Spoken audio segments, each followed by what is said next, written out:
So I've just finished sewing this mock-up and I already noticed something very wrong with it. I haven't even tried it on, but I can already guess.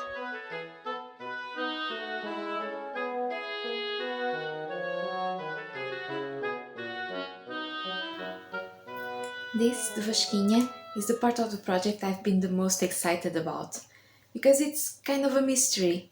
There are no patterns for it. It's even hard to find exactly what it is. According to the dictionary, it's either a tight-fitting jacket worn on the upper body or a very full skirt or petticoat. And some dictionaries are a bit more helpful and go as far as to explain that the second definition is a little bit later. It's like late 16th century, early 17th century. And I think that's probably because of Spain, that second definition, because there is a Spanish tailoring book from 1589 that has some patterns for garments that it calls vasquinha and that are petticoats with the option of having a bodice or not having a bodice. But yeah, it's basically a skirt or a petticoat. And it happens that by the time that book was published, that the King of Spain had also become the King of Portugal. So yeah, it makes sense that around that time, that Spanish definition would enter the Portuguese language and would start being used in Portugal. But Camões had already died when all that stuff happened, so I didn't even consider the petticoat definition for this project. It has to be something tight fitting and worn on the upper body. But now the argument is it underwear or is it overwear? And it's really, really hard to say because from this poem, it sounds like it's something being worn over the kirtle. It is a love poem, but it's not that kind of love poem, and it doesn't really make sense just from the tone and the context that the poem would be describing the lady's underwear. But there's an earlier poem from the 15th century that it's still not that kind of poem. It's not erotic, but it sort of gets close, in which the poet is defending his reputation and his manliness from a lady that had a dream and shared it with everyone, in which she and two other women were naked, that is, in their vasquinhas, and eating pears. And in that dream, the poem walked in on them and just joined them eating the pears instead of, you know, that one actually makes a really solid case for the underwear side of the argument, but that was in the 15th century, and the fashionable silhouette of the 15th century is a lot curvier. It has a very high bust line and also very defined shape of the bust. It had to be achieved with some kind of supportive garment, like the garments found in Lingberg Castle. But as you move on to the 16th century, the silhouette it's flatter in the front and overall more conical, and the job of supporting the breast is being done by the kirtle. So I have some thoughts, and take this with not just a grain of salt, but like a pile of salt, because it's just speculation and I'm not an historian. But could it be that as the fashion moved on and the vasquinha became obsolete for its original purpose, that it might have started being made in prettier fabrics and just moved on to the outside of a woman's outfit as a decorative piece or something to add a bit more warmth, kind of like what happened to the corset between the 19th century and now. Anyway, this was just all a very long explanation to justify why I decided to make a waistcoat instead of a pair of bodies or a petticoat. So, the issue is that I forgot I have a butt. It's easier to see on this side because it doesn't have a sleeve covering it. But yeah, it just looks weird, has these weird wrinkles. It doesn't curve over the butt, and it will be even worse over the pleats of the kirtle. But let's see that. It is a lot worse over the kirtle because of all the volume of those pleats right below the waistline. So it makes those wrinkles here even more obvious. And I think part of the wrinkles are also because the bodice is a bit too long, and this time it's because I cut it exactly to the same size or the same length as the bodice of the kirtle. But this is something to sit over the kirtle, so I'll probably have to shorten it by like just a little bit, 1 centimeter. It turns out to not be too big around the waist. It is really big around the chest. There's just a lot of space here, so I'll have to fix that too. But those are the easy parts to fix. This skirt tail bit here, I don't know what to call it. That's the one that's going to imply just redrafting and recutting it. And here in the front as well. I'm too short for this angle, but they're not, I don't want them to open like this. I want them to close. And for them to close without causing any pulling and wrinkling in this area, I'll have to add a little bit of fabric here, so all of these things below the waist will just have to be redrafted and recut. So here are the pattern pieces for that skirt kind of thing on the jacket. This is the front, this is the back, and in the front the only alteration it needs is just adding a little triangle here to close that gap in the front. I'm also going to round this curve a little bit. I took a better look at the painting, and the jacket in the painting has a much rounder curve here in the sides and shows a bit more skirt. So that's easy. Then for the back, the problem was that there wasn't enough space for all those pleats, all that volume in the back. And the way I would do that in modern dressmaking would just to make a dart like this one, because you fold it and you instantly create some volume. It goes immediately 3D. But you don't really see darts in 16th century clothes. So I've looked into some patterns, both in the Tudor tailor book and in a Spanish tailoring book from the period. And basically, I think I have two options to create that volume without making a dart. The first one is just to do more or less like I'm going to do in the front and just add kind of a triangular shape here. Another thing I could do is to create this little curve here, so that when the two parts are sewn together, they just gently curve over the pleats. So, which one to use? I would go for this one, because I think it's going to give a look closer to the one you see in the painting, where this bottom bit sort of floats a bit away from the skirt.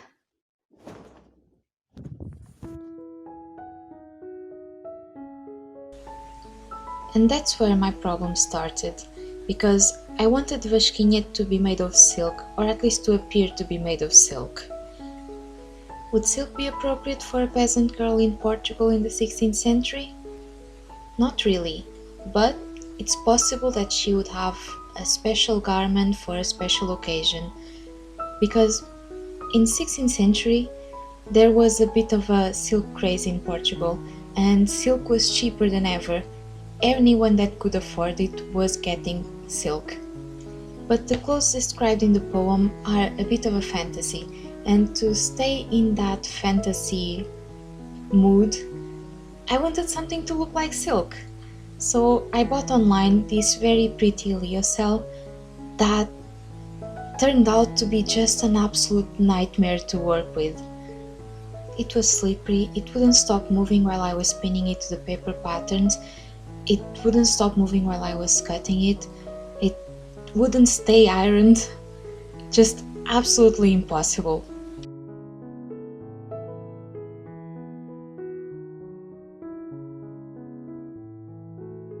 And that's why this happened.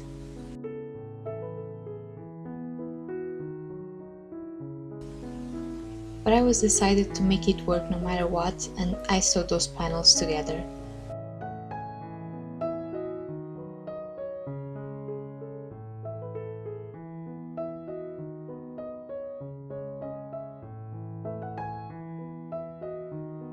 I am really regretting buying this fabric. It looks beautiful, but it's so annoying to work with.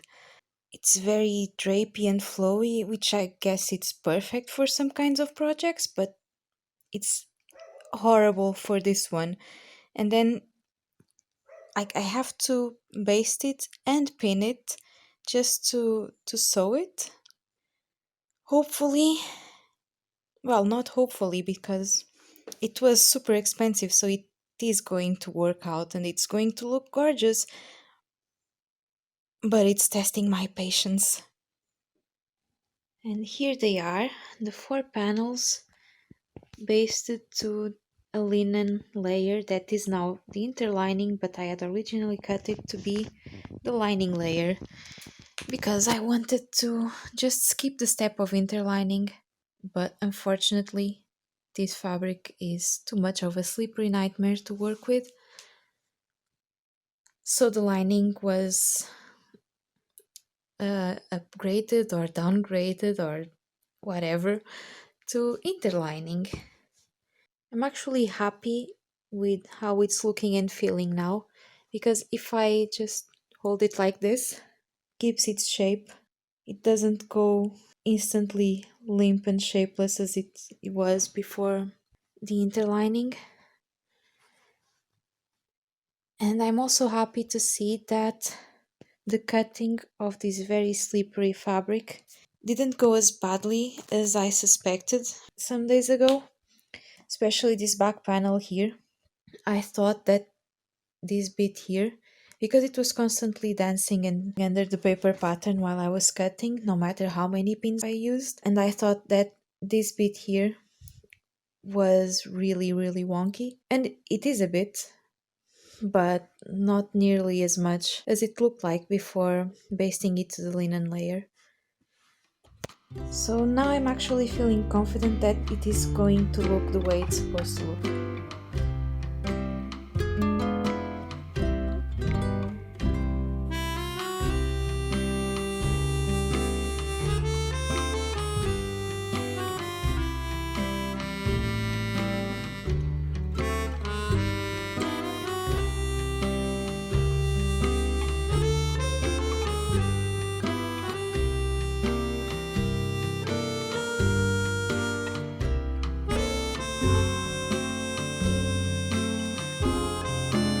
So the problem of this slippery nightmare fabric, completely wrong for this project, has been solved because I lined it, or I interlined it with what was originally the lining layer.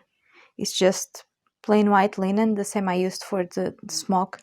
And now it leaves me with a problem because I no longer have lining for this. I don't have enough linen left over to cut a new lining. And I had thoughts of buying new linen or just finishing the seams, the inside seams, and binding the edges with tape or something like that, just to quickly get this over with and move on to other projects. But as I was putting this on, I noticed that maybe linen is not the best lining fabric, or at least not this kind of linen, for lining something that's meant to be worn over wool. Because as I was putting it on, I was struggling to pin it down the front. And I was panicking, thinking, oh, well, now I'll need to undo the side seams again to let them out because this is too small. I accidentally cut this too small despite all the mock-ups. But it was just the linen getting caught on the wool because of friction. And after I just massaged the fabric and pulled it to the front, I could close it easily. So what I'm guessing now is that maybe I can use what's left of this outer fabric, this lyocell, to make the lining, and then it wouldn't have the problem of creating too much friction with wool and making it hard to put on. And it will solve the problem of not having a lining. Yeah, I guess I'll have to go through the nightmare of cutting this fabric again, but it will be the last time. And then it will be done. And I'll be able to move on and finish this project.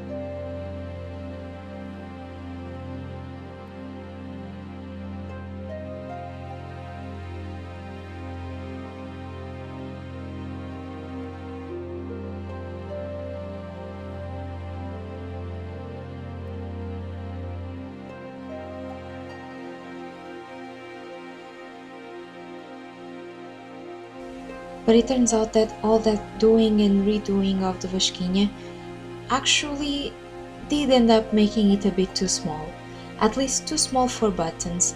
So I ended up giving up on that idea and just sewing hooks and eyes.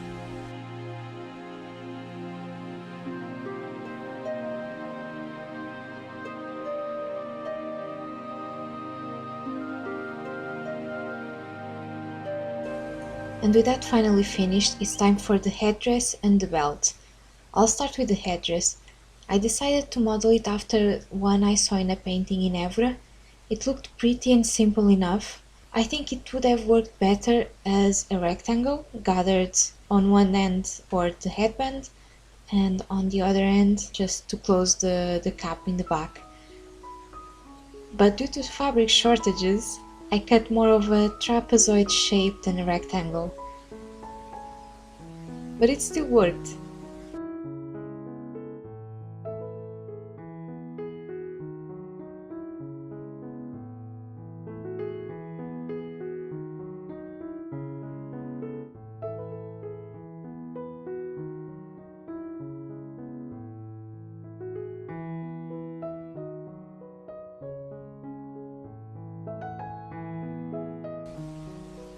For the belt I used real silk because that's what the poem says it's made of, and it's also small enough that I could get away with buying actual silk and not going bankrupt. Also, I bought as little fabric as I thought I could get away with and ended up having to cut 3 small rectangles and sewing them together into a belt length rectangle. But other than that, it really has nothing to it. It's French seams uniting those smaller rectangles and then a rolled hem just to stop it from fraying.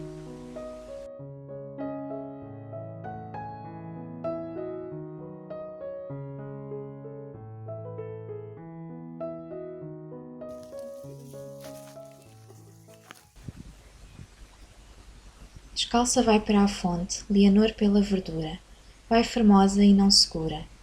Leva na cabeça o pote, o texto nas mãos de prata.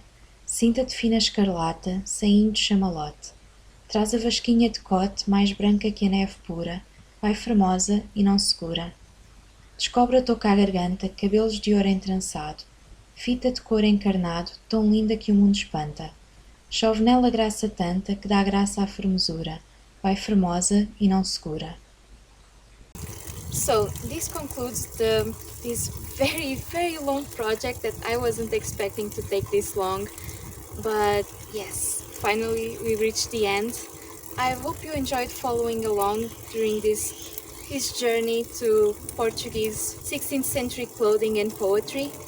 And you might have noticed from this video that I'm not 100% pleased with the vasquinha, but to be honest, it's not that bad actually.